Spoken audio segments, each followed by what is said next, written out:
Okay, so what are the major objectives of this session? So at the end of this session, you have to describe what are the possible etiologies of cancer. Despite the exact known cause of cancer is unknown, but there are actually possible etiologies that can increase the risk of having some type of cancer. Then, apart from that, you should be able to know what is TNM staging of cancer. So TNM stands for T for tumor, N for lymph node, M involves of metastasis to distant organ. So staging of cancer will be based on the size of the tumor, how big is the tumor, then whether there is lymph node involvement or not. If there is involvement of lymph node, how is the extent of involvement? Then metastasis is referring to like, was there any involvement of the distant organ from the primary site of origin of cancer? So those are the most common staging for almost all type of cancer. Then the third objectives for this topic is to discuss about the treatment modalities of cancer in brief. Mechanism of action in short, like the main indication and the most common adverse effect, class-specific and drug-specific adverse effect of anti-cancer medication. But remember this one, we don't go in detail because you are going to discuss in pharmacology class. Lastly, you should be able to describe management of chemotherapy related adverse drug reaction. Yeah, those are the last topics we are going to discuss at the end of this week. So, how do you define cancer? What is cancer?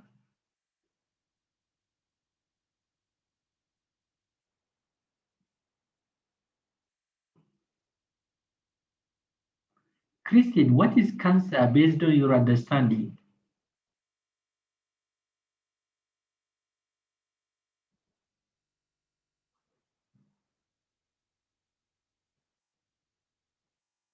Pardon, sir. What is cancer like based on your understanding?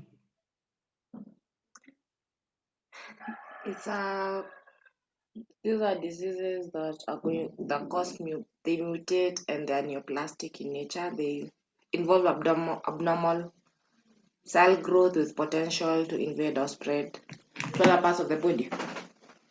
Okay, good. Yeah, that is good description. So when you say cancer, it's a group of disease usually characterized by uncontrolled cellular growth. Remember cell cycle. For sure, you have covered in molecular biology class about the cell cycle. So for the cell to undergo maturation, it has supposed to undergo different phases of the cell cycle. So and there are different checkpoints for each cell cycle, each phase of the cell cycle, so that there is regulated growth and proliferation. Then, the moment the cell reaches to maturation stage, or when the cell age, now it is supposed to clear by apoptosis. So apoptosis refers to programmed cell death. So in short, according to the biological genome, there is a time for the cell to live and there is a time for the cell to die. However, this apoptosis or programmed cell death is usually evaded by malignant cells, which we call it cancer cell. So that is why by evading apoptosis and by arresting different checkpoints of the cell cycle, cancer cell promotes and control cellular growth and proliferation, and it also promotes survival of malignant cells by evading programmed cell death. So in such a way, they can actually use the hostess machinery. To continue this growth and proliferation. Then, after even uncontrolled growth, what will happen? They can invade the nearby tissues Then later on, if it is not treated, there is a possibility of spread to distant organ. So when you say distant organ, it is actually like the transfer of cancer cell from the site of origin to another distant site and continue its replication and growth. So the most common one in the brain, liver, lung, and sometimes to the kidney. So because of that, those are the most common site of metastasis of cancer. Okay, so the moment the cancer reaches to or moves to distant organ, now we say the cancer is already advanced and treatment modality is not to cure, rather just as a palliative treatment modalities. Okay, then what are the tumor characteristics? So generally tumors can be either benign or malignant in nature.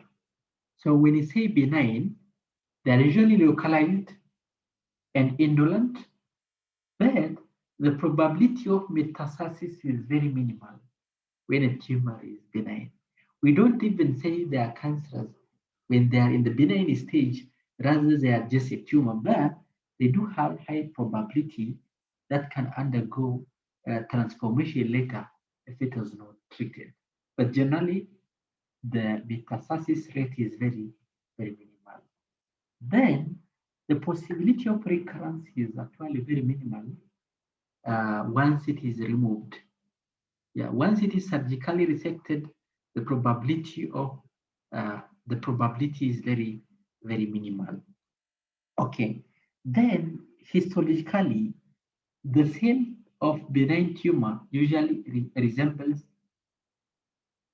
the cell from which they developed. So, like the cells are more or less they are similar in nature. So those are the features of benign tumor. When you say malignant, they are invasive. They can spread to other location if the primary tumor is not. If the primary tumor is removed, so there is a possibility of spread. Then, apart from that, remember the cancer cells that no longer perform their usual function.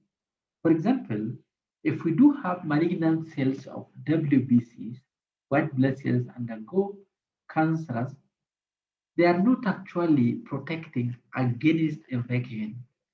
Rather, they're actually malignant and they don't work because of their change in usual function and cellular architecture from the normal cell. They are not functioning as the normal cell. So, rather, they predispose us for the patient to have recurrent infection. So, when they lose the structure and function, we call them anaplasia. Yes. And apart from that, malignant cells usually the high probability of metastasis. Once metastasis occurs, the goal of treatment is just only palliative. We cannot cure when a cancer is metastasized to different organ. So you have to know. Then let's see about the global epidemiology of cancer. So according to the Global Can 2020 report, so this one is the most common organization that reports the global burden of cancer globally as well as locally. Then when you look at in 2020, breast, lung, colorectal, and prostate cancers were the leading type of cancer in the year of 2020. So you can actually even see the global perspective. Those are the top four leading type of cancer. Breast followed by lung, followed by colorectal cancer, followed by prostate, then followed by stomach cancer. The other contribute like 53.9% all in all. Then in terms of gender, in male, lung, prostate, colorectal, and stomach cancers are the most common, and liver. I think it is related to alcohol use. Yeah, that is why liver cancer. is actually emerging and very high in male population because they are actually more drinking alcohol as compared to the female counterpart. If you see, in terms of female gender, breast cancer, colorectal and lung cancer, and cervical cancer, those are the top 4 leading type of cancer in female population. Yes. So those are the global epidemiology. How is the epidemiology of cancer in Kenya? According to the Global Can 2020 report, in male gender, like in both gender, breast, cervical, prostate, and esophagus, and colorectal, those are the top 4 leading type of cancer in Kenya. So you can actually even imagine if you know about like those type of cancer management in detail, that will be sufficient for undergraduate level. Otherwise, oncology is like one area of specialty, and the content is actually very broad, like infectious disease. So those are the top leading. Then in terms of gender distribution, prostate, esophagus, colorectal, and non-Hodgkin lymphomas and the stomach, those are the most leading type of cancer in the male population in Kenya as per the 2020 year report. Then when you look at in female gender, breast cancer, cervical, esophageal cancer, those are the most common leading type of cancer in the female population locally. So those are the global perspective of cancer. Then now let's see about the etiology of cancer. As I said before, the exact etiology of cancer is not really known. But what are the most common etiologies of cancer? Maybe can we have like a discussion? What are the possible risk factors for cancer? And we'll start from Alan. And Joshua, you will follow.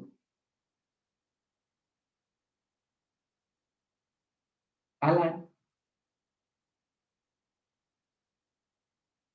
Okay, Joshua, you want to try? You have asked the risk factors or the etiology? Sorry? You are saying you have asked the risk factors. Yeah, what are the risk factors for cancer? Regardless of the gender, what are the possible risk factors? We have the lifestyle, we have the obesity. Yes, obesity. Which type of cancer can increase risk of, which type of cancer is usually caused by obesity? That one, no clue about it. But for the lifestyle, you can say alcohol can lead to liver cancer. Yes, alcohol abuse can actually increase risk of liver cancer. Yeah, that is true.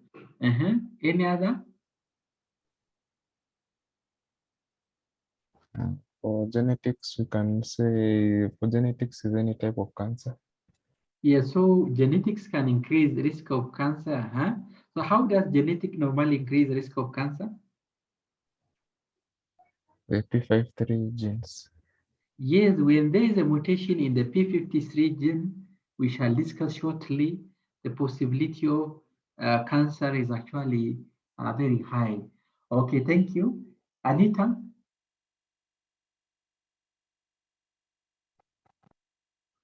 Pardon, sir? Any risk factor for cancer?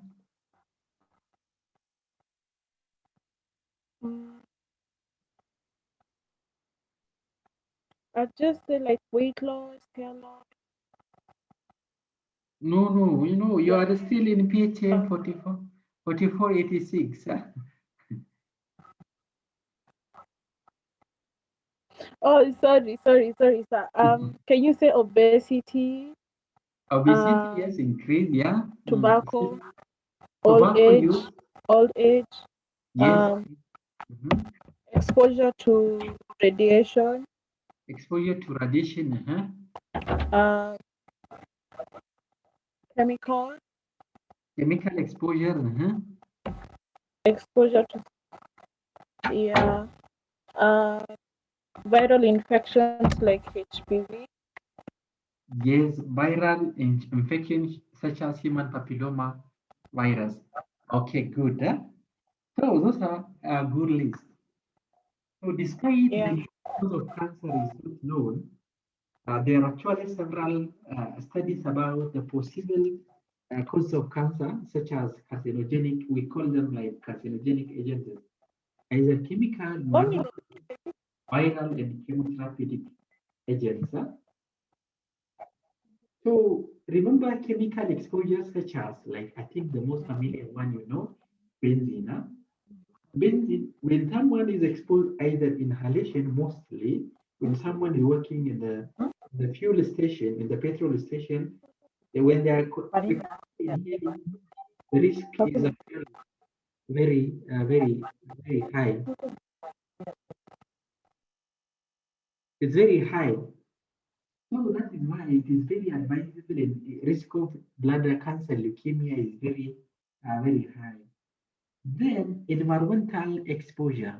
When someone is excessively exposed for sunlight, especially between 10 a.m. and 4 p.m., it's usually advisable to avoid excessive exposure of sunlight because the carcinogenic UV radiation, which we call them UVB, is usually very high during this time. So that is why mostly, if in case if someone is actually is living in very dry areas, like we having excessive sun exposure, it's just advisable to use sunscreens, because sunscreens normally they deflect the UVB radiation so that they can protect risk of getting skin cancer. By the way, if you see a patient, this is very like, what do I call? It's very hard even to find like a word to explain how this type of cancer is very aggressive, and it's very.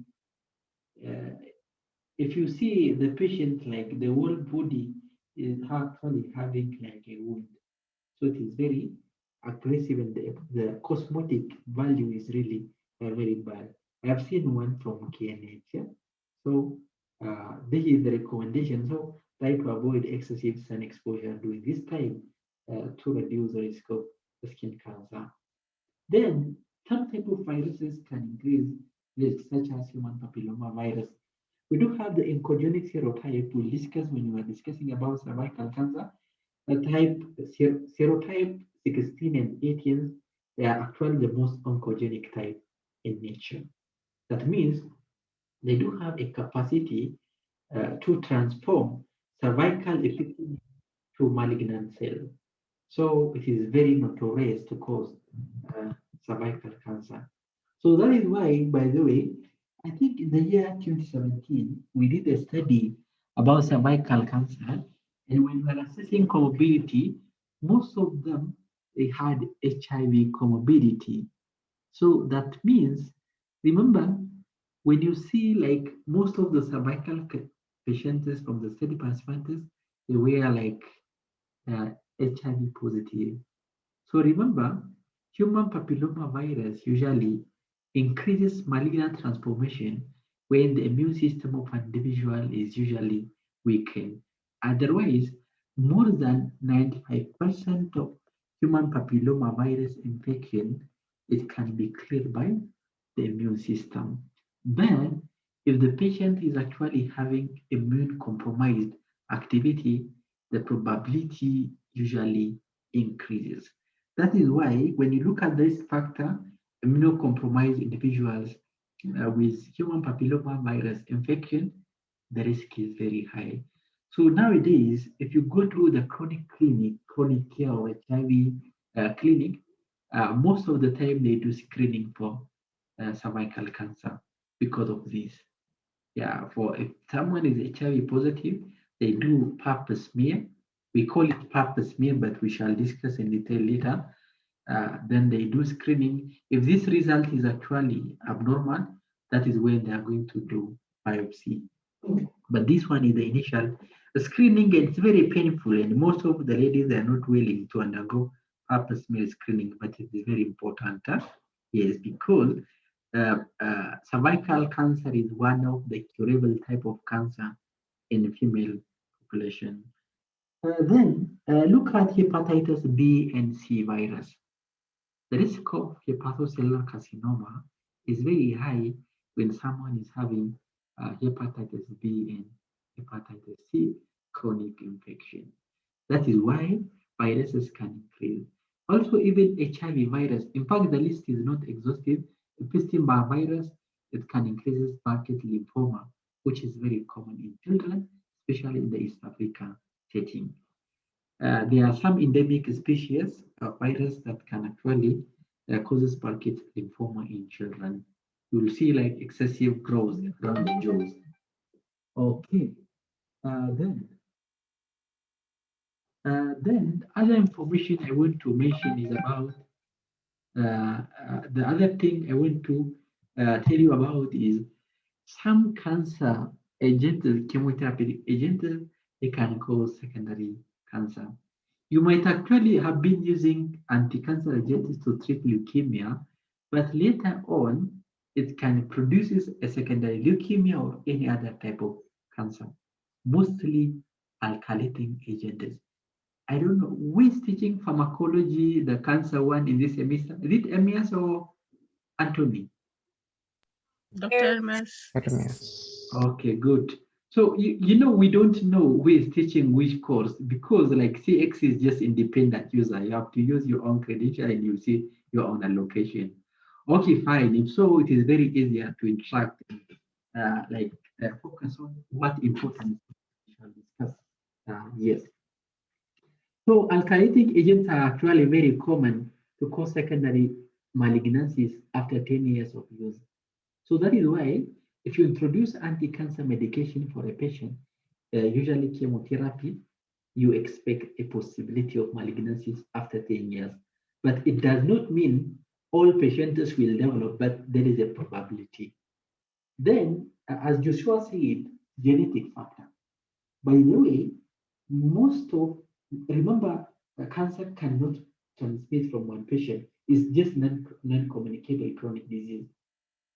But there is role of genetics because why I say genetics, if you do have a family history of breast cancer, undergo screening even before age of 40. That is a requirement. We'll discuss even when is the right time to do screening. If I do have a first degree relative like my mother, my father, which is having prostate cancer, when am I going to start screening for prostate cancer? When am I going to screen for other type of cancer? It's usually recommended because the sooner the better. Like the prevention approach is more effective than the treatment approach because the treatment of cancer is not really affordable, including even some of the diagnostic tests. We'll see it as we move forward. If you see the genetic factor, there are some genetic factor when we call specifically the tumor-suppressor gene. Tumor-suppressor gene is a normal gene which is important. We call it even the biochemical guard of the genome or the biological guard of the genome because tumor suppressor gene, when it is turned on, it actually regulates cell cycle and prevents uncontrolled proliferation of the cell. However, when it undergoes mutation means the activity will be turned off. Now, the cell cycle will not be regulated, so there is a possibility of actually uncontrolled growth and possibility of mutation will be very high. Remember, when you say mutation of gene, when you say mutation, it can be gain of function or loss of function. So when some gene undergo mutation, the function will be more activated. We call it gain of function. But when some gene normally undergo mutation, like P53, there's loss of function. Like the function of P53 will be turned off now. What will happen? There is what? Excessive proliferation and uncontrolled growth. And the way is, according to even epidemiological studies, more than 50% of the cancer in the clinical setting is due to mutation of the tumor suppressor gene P53. So that is very very important genetic component. So when you take family history from the patient with a breast cancer, you need to ask for sure whether any family history of cancer. That is mandatory because the possibility of genetics is actually very high. Then you need to advise the family members. So since your mother has having a breast cancer, do early screening before the age of 14 for early in case the probability is actually very, very high.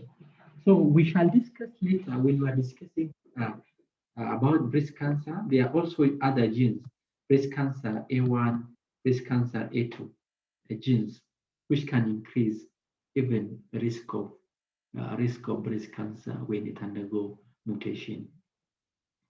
Okay, then having said this, let me take you briefly about the cancer genetics. Like one, oncogene. There are two major class of gene we are going to discuss in cancer genetics. One is oncogene, the other one is tumor-suppressor gene. Remember, oncogenes those are actually cancer-causing gene.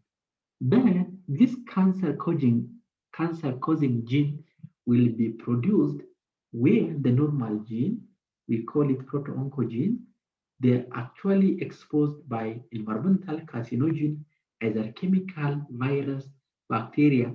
Remember, some bacteria can also cause cancer. Typical example is H. pylori. Is there anyone who had H. pylori before? Yes. Anyone? It's very common, by the more than I think more than 95% of the population is positive for H. pylori, but mostly they are symptomatic.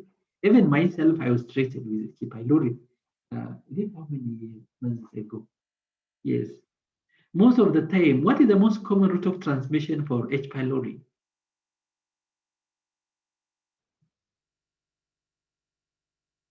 What is the most common route? This is a very simple question. Fecal oral. Yeah, fecal oral, yes. That means either we got from food or water. Yeah, that is the most common route transmission. If it is not treated now, the possibility of having gastric cancer is actually very high.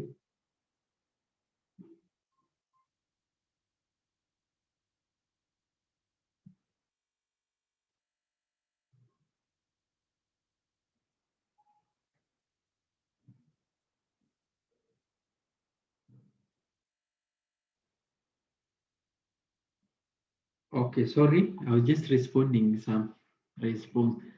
Okay, so that is why those carcinogens are like those are the environmental factor, chemicals, genetic entity.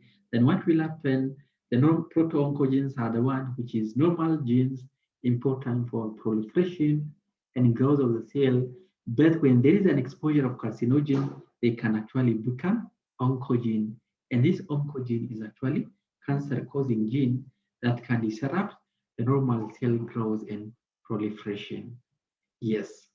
So that is what is very common about the oncogene. The other one is I've already said about the tumor suppressor gene. So the primary function is mostly for inhibiting cellular growth and proliferation. However, because when it undergoes mutation, specifically the most common tumor suppressor gene is P53. When it undergoes mutation now, the excessive growth and proliferation will be happen. Ultimately, the patient will develop what? Cancer. So that is why P53 is the biological guardian of the genome. Yeah, because it will help us to protect. If there is actually even a problem during the cell cycle, it will actually arrest the cell cycle and give time for repairing of any abnormal genetic materials in the body system during the cell cycle. So this is all about cancer genetics. And apart from that, when cancer, let's say about the process of carcinogenesis. There are 4 steps in carcinogenesis. The first one is initiation. It has to be initiated means there must be a mutation by carcinogenic agents first. Once mutation has undergone by carcinogen, the next step will be promotion.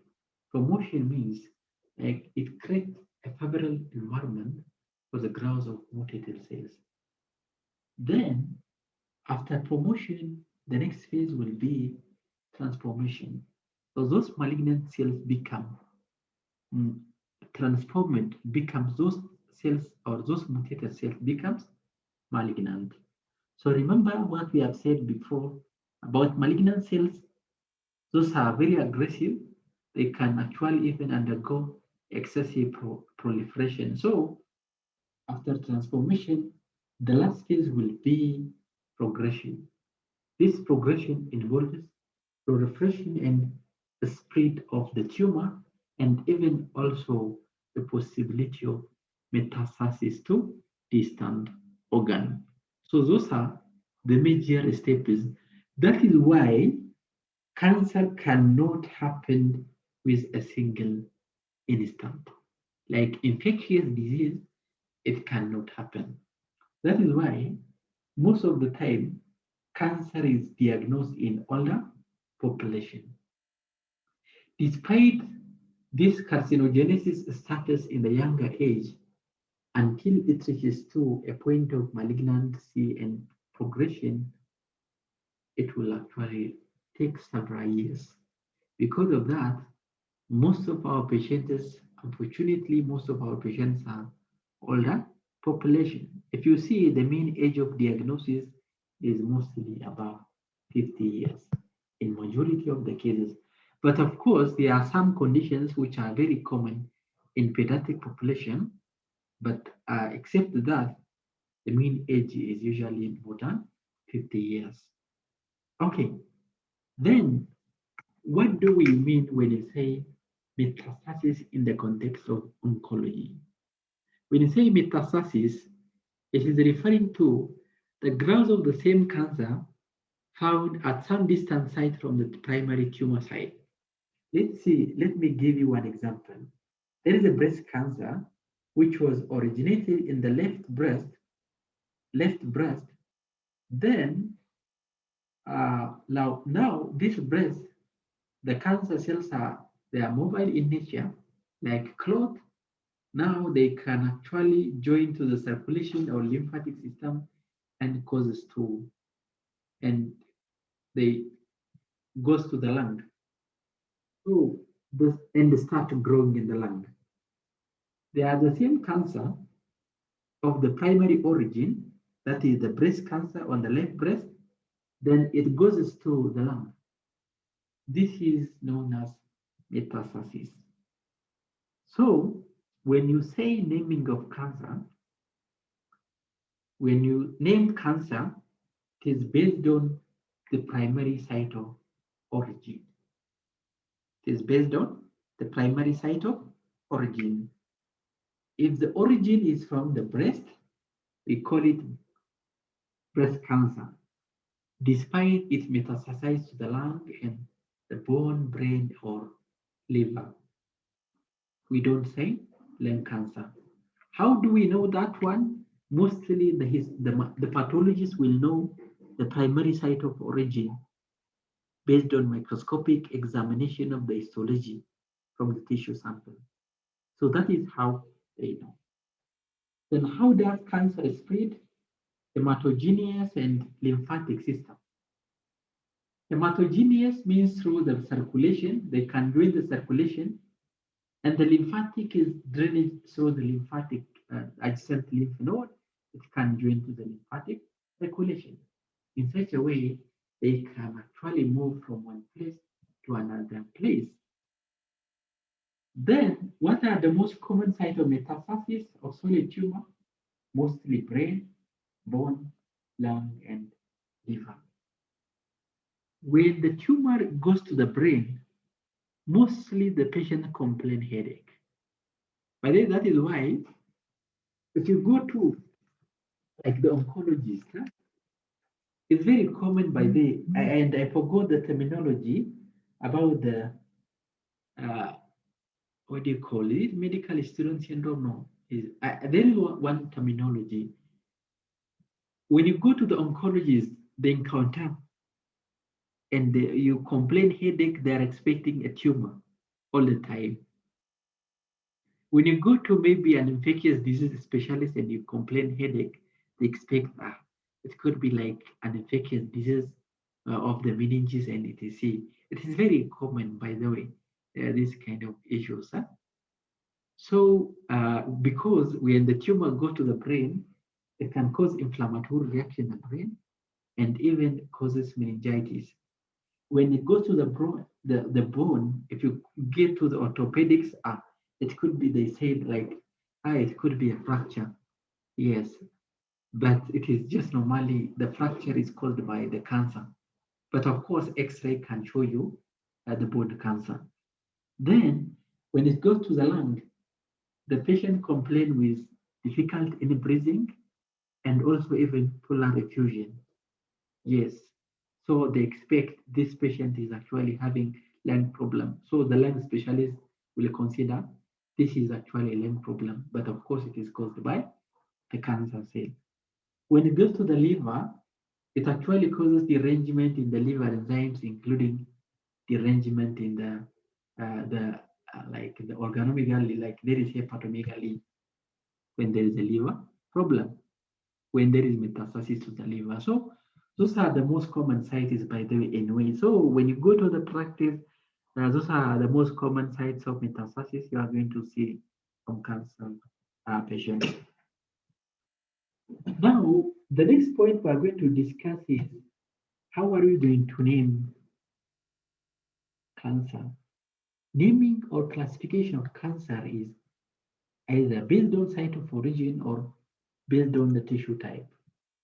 But site of origin should be the primary site, I've said before. So cancer may be a specific type like breast cancer that is originated in the breast, lung cancer, prostate, liver, renal cancer, or even brain cancer, etc. But this one should be based on the primary site of origin, not secondary site of origin. Then the other classification is based on the tissue type. If it is involving the epithelial tissues, we call them carcinoma. For example, we do have histological type of carcinoma of the breast, adenocarcinoma, yes, adenocarcinoma, squamous cell carcinoma, when it is involving the squamous epithelial cells. Adenocarcinoma, when it is involving the glands. Okay, when we say sarcoma, is when it is involving the muscle. Rhabdomyosarcoma is actually cancer of the muscle. Osteogenic sarcoma, which is actually cancer of the bone. So that is how they are naming the pathologies. Leukemias, when it is affecting the bone marrow, we call them leukemias.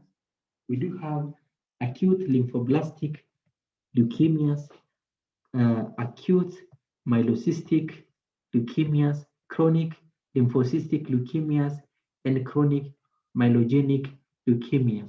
Those are the most common type of leukemias we'll discuss when we reach in week 8.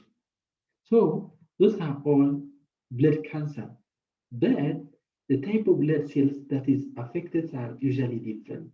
If you see acute lymphoblastic leukemia, that means it is affecting the lymphoid lineage or the lymphocyte. When you say myeloid lineage, it is affecting the myeloid lineage, which is important to mature blood cells like WBCs, like the neutrophils, basophils, the platelets, and red blood cells. Yeah, so like the lymphocytic affected the lymphocytic leukemia affected the lymphoid lineage. The myelocytic leukemia affects the myeloid lineage. That is how the oncologists normally differentiate. There are different tests that they can actually know whether it is the acute, chronic, ALL, CLL, or CML. It is very common, by the way. All of them are common in the local setting. That is where we are going to discuss. Then the lymphomas are the one which is affecting the lymphatic system, We do have Hodgkin's lymphomas and non-Hodgkin's lymphomas. Yeah, those are the general classification. Then the myelomas are the one which is mainly involving the plasma cell. We call them, it is a cancer of the plasma cell, and it causes a lot of destruction when the growth is actually abnormal and very high. So this is how we classify in brief. Then now let me take you briefly about the warning signs and symptoms of cancer, either in adult or childhood. Okay, remember they are not very specific, but it is good to suspect when you notice for a longer period of time. If someone is complaining change in bowel habits in such a way that, like for example, like on and off constipation persistently for a longer period of time, and of course sometimes rectal bleeding, you suspect colorectal cancer. Then when someone is complaining pain during urination around the urethra, then also dribbling of the urine, you expect prostate cancer. Maybe unusual bleeding in the nose, epistaxis, very common in leukemias. Then sometimes unusual bleeding, chronic unusual bleeding in the genital areas, unusual vaginal bleeding, persistent, you expect cervical cancer. Maybe any lump in the breast or elsewhere, but mostly lump in the breast, you suspect breast cancer. That is why self-examination of the breast is usually advisable. Even according to the ISMO guideline and NCCN guideline, mostly they recommend like a woman of above 40 years and above, they have to undergo a screening. We call it mammography. Yeah, mammography is a screening for breast cancer, but it is usually above 40 years of age.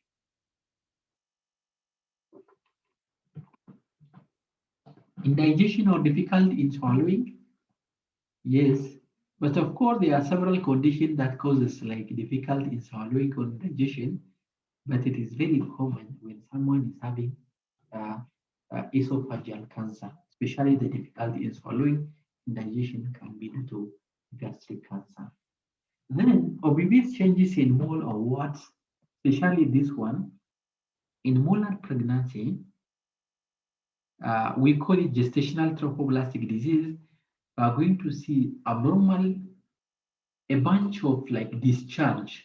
We call it like mole in the form of grapefruit. I hope you recall, like imagine about the grapefruit, how it looked like. So if there is that kind of discharge in the genital areas, you expect there is a molar pregnancy or gestational trophoblastic disease. Nagging cough or hoarseness, the sign of lung cancer, but it does not mean that all hoarseness and cough is a lung cancer, because those are not specific symptoms. What about in children? Unexplained weight loss because of the catabolic effect of the cancer. Most pediatric cancer can cause weight loss. It's very common in leukemias and even in lymphomas. Headache with vomiting is very common when someone is having brain tumor. Then increased swelling or pain in around the bone areas, very common in bone cancer. Lumps or mass in the abdomen, very common when someone is having Wilms tumor. Of course, even in lymphomas, you will see lump in the abdomen or neck areas, in the lymphatic areas. Then sometimes you will see whitish appearance in the pupil of the eye, very common when someone is having retinoblastoma, a type of eye cancer I mentioned we will be discussing in week 11.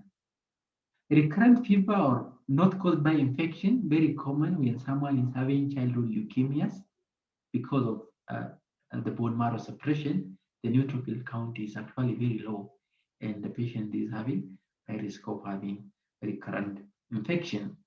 Then excessive bleeding. This one is still due to leukemia as a result of bone marrow suppression. So the patient will have excessive bleeding. But remember, bleeding usually happens when the platelet count is actually very low, like as low as like below 50 times 10 raised to 9. That is when you are going to see the bleeding. Huh? Yeah, the bleeding. So those are some of the warning signs and symptoms, but it does not mean that those are concrete evidences about the diagnosis of cancer. So any questions so far? Are we together, by the way? Yes. Unfortunately, we are not able to see each other. That is why it is very hard to control the system. Okay, then let's see about the diagnosis of cancer. For diagnosis, we do some lab tests, radiological scan, biopsy, and some kind of cytogenic studies and tumor markers. Now I will ask you a few questions. The lab test will give you general information. Like if you are expecting leukemia, start with CBC first. Huh? Start CBC and look at the blood parameter. So how does the blood parameter look like when someone is having leukemia? Maybe let me hear from you. How does the blood parameter look like when someone is having leukemia?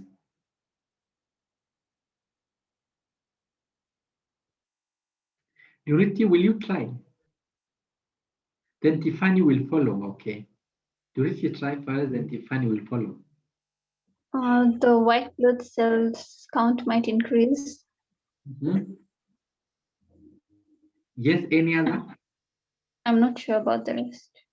By the way, when you say increase, it is very high. Like the normal blood count can be between 4 to 11 times 10 raised to 9. Huh? But in case of infection, you will see slight increase. Unless the patient is actually having like sepsis, the most severe type of systemic infection due to bacteria, you cannot see a significant change in the WBC count, not more than like 20 times 10 raised to 9. But in case of cancer, it can go even 100 times 10 raised to 9. That is like 10 billion, 100 billion. So the count will be very high. That means there is a lot of blast cell or immature cell. So if you see hundreds or 200, 300 in WBC count, that means you suspect malignancy. Okay, then what about the other blood cell parameters in case of leukemia? Tiffany will follow. Tiffany? I'm not sure as well. I was just going to say maybe the most affected white blood cell, for example, the one that is having the malignancy will be extremely elevated. The production of the other blood cells might be impaired, considering you have dysfunctional bone marrow. So if it's a particular lineage, then one might, the cells in that lineage may have high numbers, but they'll be abnormal and don't have proper functioning. Their histology will look different, everything will look different. So you can be able to tell that it's an abnormal cell that is not the usual blood cells you see. Okay, exactly, by the way. So what leukemia does, mostly in the bone marrow, it arrests maturation. So it arrests maturation means when you take a sample of blood from the peripheral blood, you don't see, like, remember in the peripheral blood, mostly we measure like the mature blood cells. So you will see low blood count, like low RBC. The patient was anemic. Hemoglobin will be low, HB low, sometimes even as low as 5. Then you will see low platelet count. Then you will see the neutrophil count is low, and etc. Because that means malignant cell of the bone marrow mostly what they usually do, they normally arrest maturation. So if you see, let's say like one case of AML. AML means acute myeloid leukemias. So the myeloid lineage is actually affected. That means you'll see all the blood cells that can actually differentiate it from the myeloid lineage will be arrested. Then you'll see the other parameters become low. We call it like pancytopenia, when all the blood cells are arrested. So those are the features of the CBC count in cases of leukemias.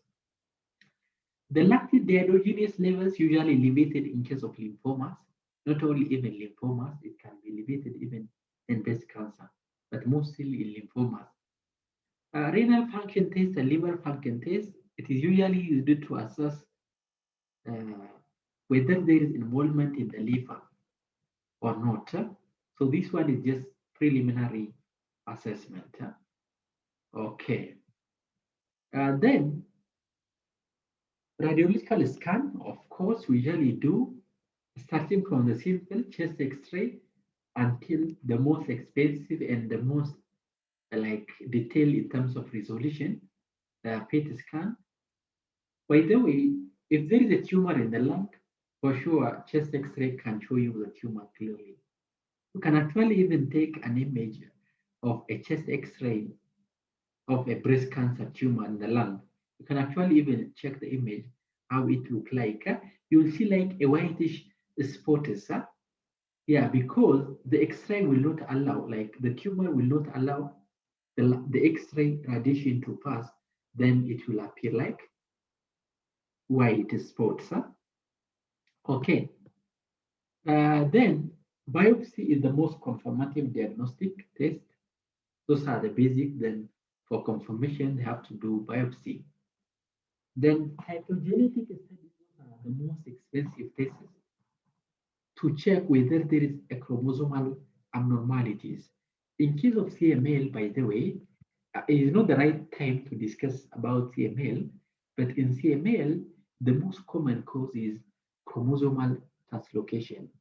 So some segment of chromosome 9 will be actually translocated and joined to chromosome 22, chromosome 9 to 12. Then some segment will translocate to chromosome 22 and produces abnormal chromosome, which is the most common cause of CML.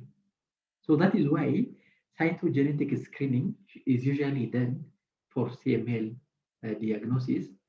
Then tumor markers. I think at this point, maybe, I don't know whether you have covered it in clinical chemistry about the tumor markers. What kind of tumor markers do you know? What kind of tumor markers do you know? Mercy. Those Mercy, maybe you can tell me one each.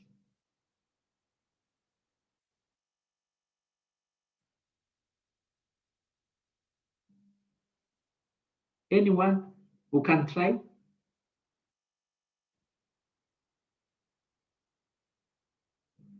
You don't know any Jadida? So can you say HCG is a tumor marker? Sorry, which one? The HCG, the human chorionic gonadotropin hormone, is it a tumor marker?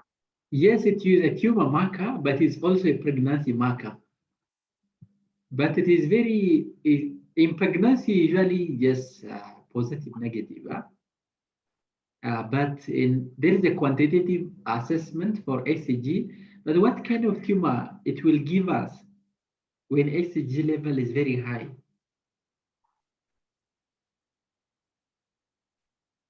Pardon, sir, I didn't hear your question. I'm saying what kind of tumor it will give us, like what kind of tumors it will mark.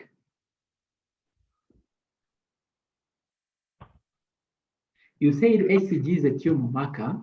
So when we say HCG is elevated, what kind of tumor will cause elevation of HCG?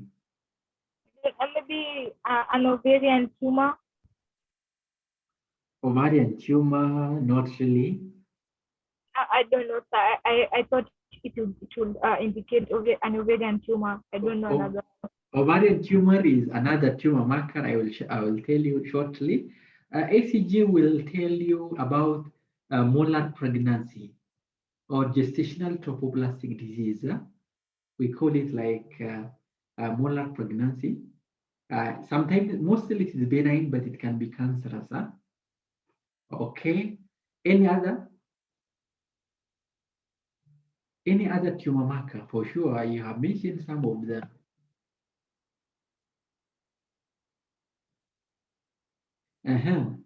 Any other?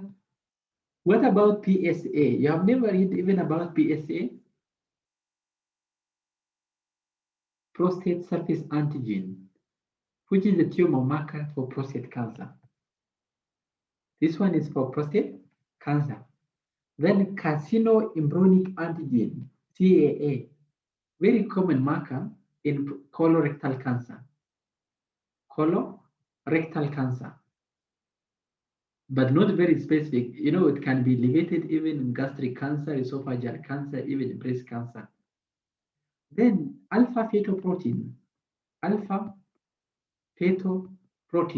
we call it AFP, is a common marker for hepatocellular carcinoma or liver cancer.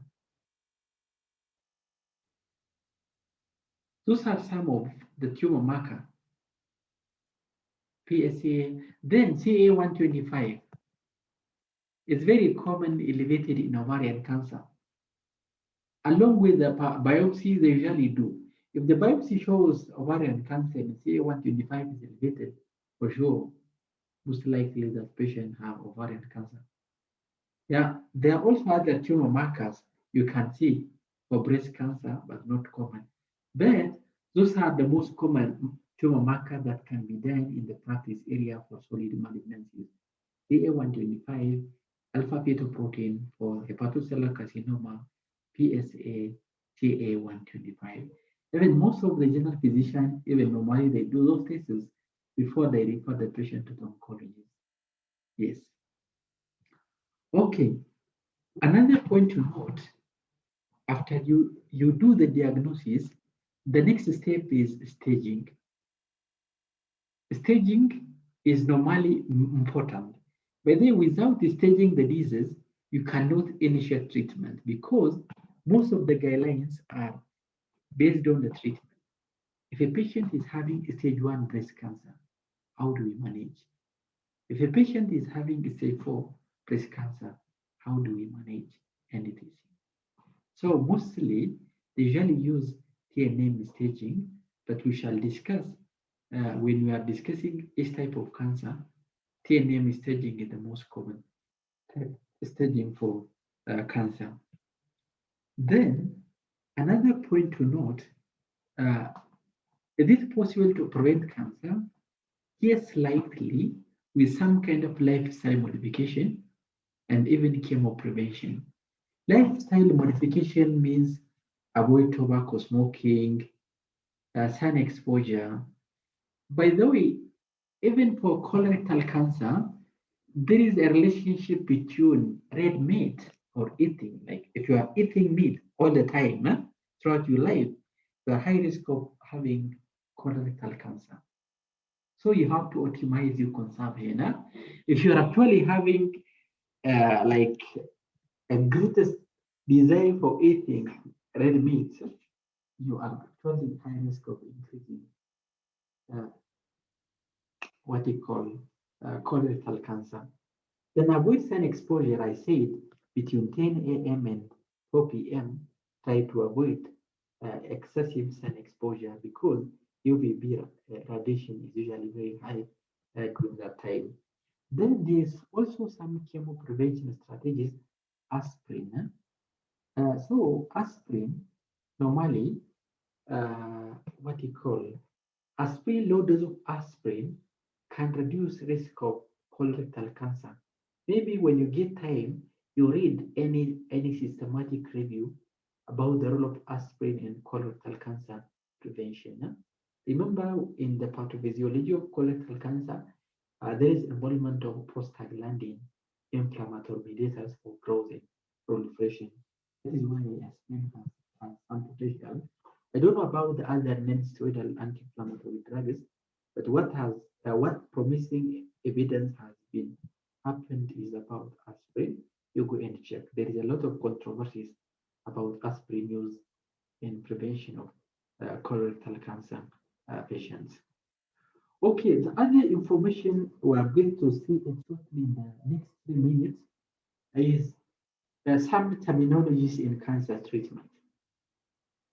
So, and some modalities of cancer treatment, surgery, chemotherapy. By the way, if you do have stage 1 cancer, solid malignancy, surgery is the frontline medication.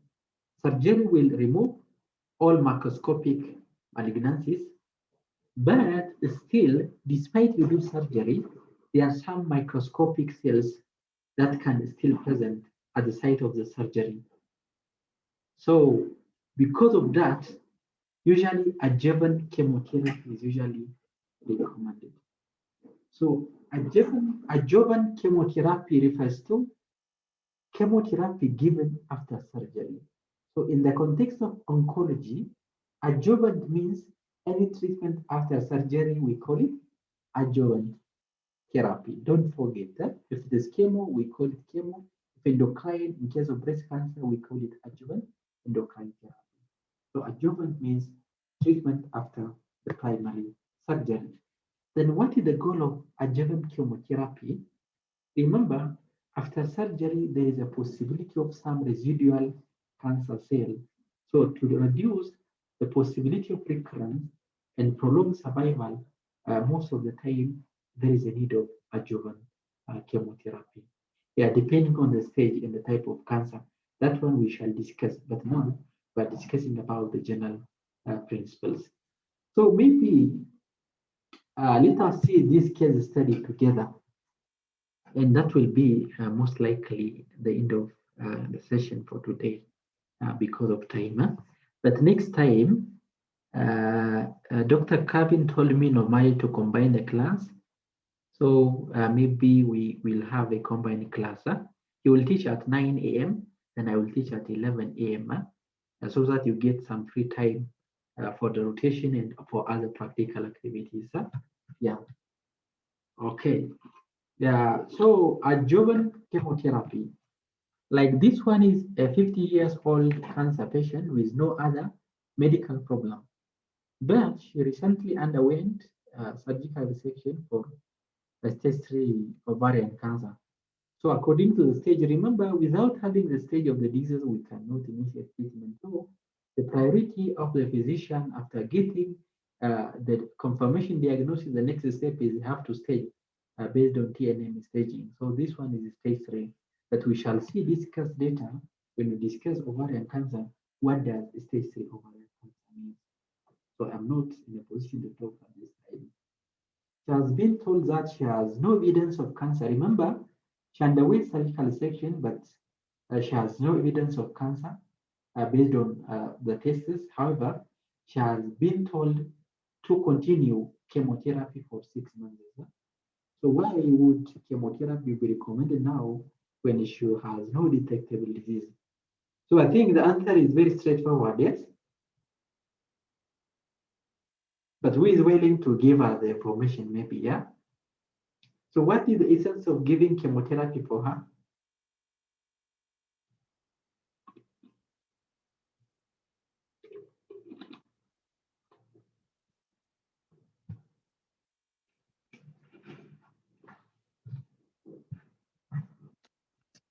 So what is your reason? What is the reason to give chemotherapy? Without having, yes. Can you say that the surgery is only able to remove the macroscopic disease, so the tumor or the growth, but there can still be microscopic cancer cells remaining at the site that would require additional treatment to remove so that the disease doesn't recur? Exactly. That is the main reason normally why she was given adjuvant chemotherapy. Yes. Yeah. So we shall discuss in detail when you are discussing each individual condition, but this is just like a general case study.